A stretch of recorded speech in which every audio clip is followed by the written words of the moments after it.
Hi, I'm Tim from the Heresy Group. Hopefully it should be fairly obvious what we're going to be talking about today, but this is a more rural loadout leaf suit, whether you are a sniper, whether you've got a DMR setup or a long gun, or you're just looking to be sneaky around some of those urban sites. Catterick has some great woodland for sneaking through. Many a time have I exited the fob and gone out through that woodland, been able to sit on the edge of it and engage targets. So suits like this really will help with concealment, whether you are at your local skirmish field or you're at your mil sim.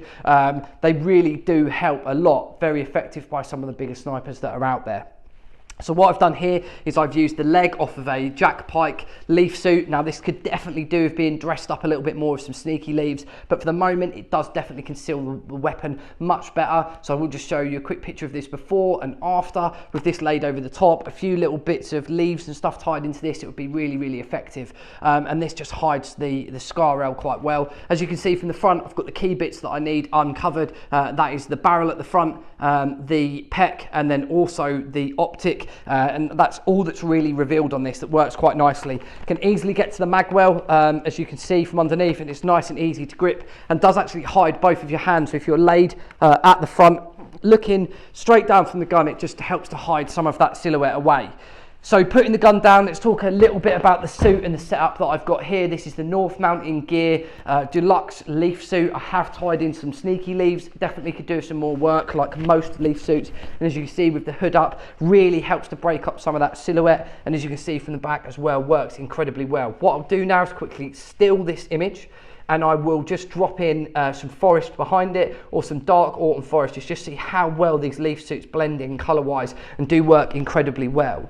So working from the head down, I will definitely normally wear some form of cap. It's very difficult to paint the entire head and neck and ears without a lot of it rubbing off. So I do like to wear something like this, even if it's hot. This is the Arc'teryx skull cap, works incredibly well, doesn't allow you to overheat too much, but will also keep the sun off your head, main thing, and then also help you blend in some of that color wise. I will normally paint my face as well. I haven't done it in essence for this video, but definitely, you know, those typical military face paint kits, you know, black, dark brown, a lot of the dark colors across the bridge and the nose and around the eyes, just to break up the silhouette of the face. And I also like running one of these as well. This is a multicam black neck sock, but you know, any color, just in case it has begun to wear away and you've got your glasses on, you can pull this up, you can pull your leaf suit right over, just so you're minimizing what can be seen on your face, and then you know, it's going to just help break it up, but at the same time a little bit of face paint definitely helps.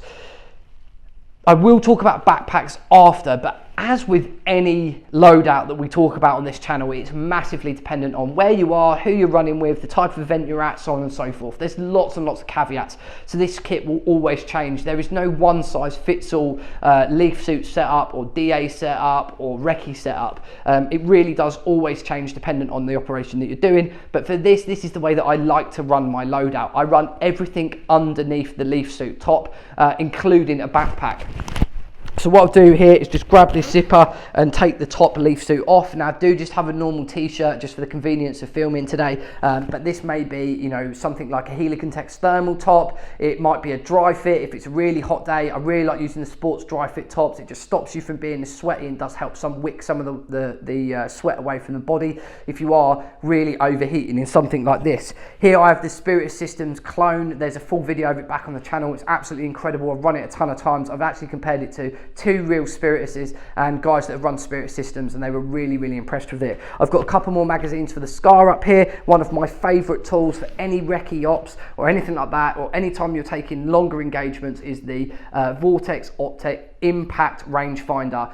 Impact for a reason. I have actually dropped this quite a few times now, and it had a bit of a tumble at the quarry and still works absolutely perfectly. So these are very handy. They can just let you know if you're on the limits of your gun, whether to snulk in that extra 5 meters just to get that really accurate hit, or if you are calling in ordnance or objectives, anything like that. These things just make your call out so much more accurate. So always make sure that is up front and center. Now on this flip, pocket, there's always a ton of stuff that I can have in there. Notepads, maps, etc. Just, you know, a massive variety of stuff. I'm running a security type in-ear earpiece. This just keeps one of my ears uncovered just to be able to hear as much as I can. And then I have the PTT right up on the shoulder here, so it's right close to my mouth. So if I need to whisper and be very, very quiet, I can talk very quietly into this if I need be. Again, coming down to the top of the radio, I can completely control the radio there with my thumb. So if I do need to just bring the volume up a touch, or if I actually completely need to go comms off and turn this comms completely off so that I'm as aware as possible, I can do that very, very simply just with the thumb.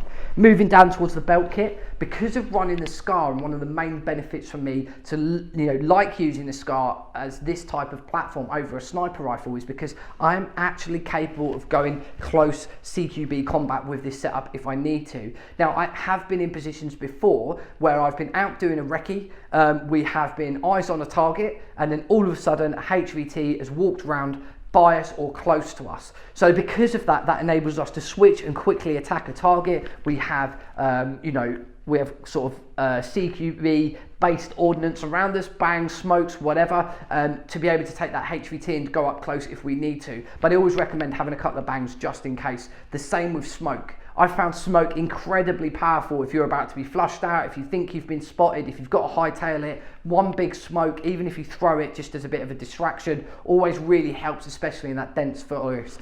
So coming around the waist again, I try and keep everything clear off of my hip area. So if I am laid down on my front for a long period of time, I've got nothing digging in. And again, I like to keep the chest rig nice and high as well, so it's off my stomach, so I can arch my back up, and this is nice and comfortable and nice and accessible. I run my Garmin here, and I also have the Garmin tactical watch as well. Both of them will give your 6-figure grids. They will give you your targeting positions, and on both as well you can input positions to see where that is relative to your current position. Coming around to the pistol then, I've got the Tokyo Marui Glock 19, fully custom by the guys over at Camo Raids. This will lift 4.8 and has got some incredible range. I actually run it on much lighter BBs just because they're cheaper, easier to get hold of, and the range is still absolutely insane. And then coming around to the back side of my left hip, here is my pirate gun. This has been trimmed down, and I've actually just made today, finished off this little Kydex holder for it. Haven't quite got used to getting it back in yet, but with a little bit of practice, it does go in invariably easy and will lock into place and not really go anywhere. So very, very handy to run this sort of kit. Now, the next thing that I do want to talk about is backpacks. Again, dependent on how much time you're going to spend out on the ground, this can change. So let's go put a quick picture up now of the 3 bags that I choose to normally go between. Left-hand side, Warrior Helmet cargo pack, around 16 litres, perfect for being out on the ground for a couple of hours. Next over is a tri-zip. It's a Mystery Ranch clone sort of thing that I got from a Chinese website.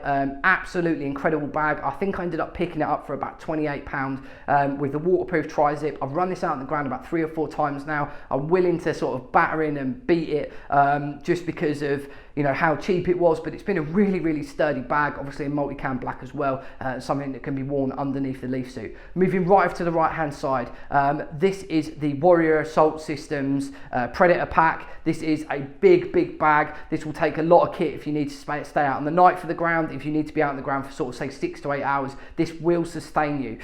You can fill this with water. It has lots of zip components and pockets so that you can fill this right out. And I would choose between these 3 bags depending on the type of op that we're going out on. The sort of things in the bag then, water, you know, your munitions, your hydration, your sustenance, and then also things like smoke, bangs, refills for the tag, anything you need to swap out, batteries. If you need to go over to nods, then you may need your lid in here, and your night vision equipment, you know, spares and backups, everything that you're going to normally take out with you.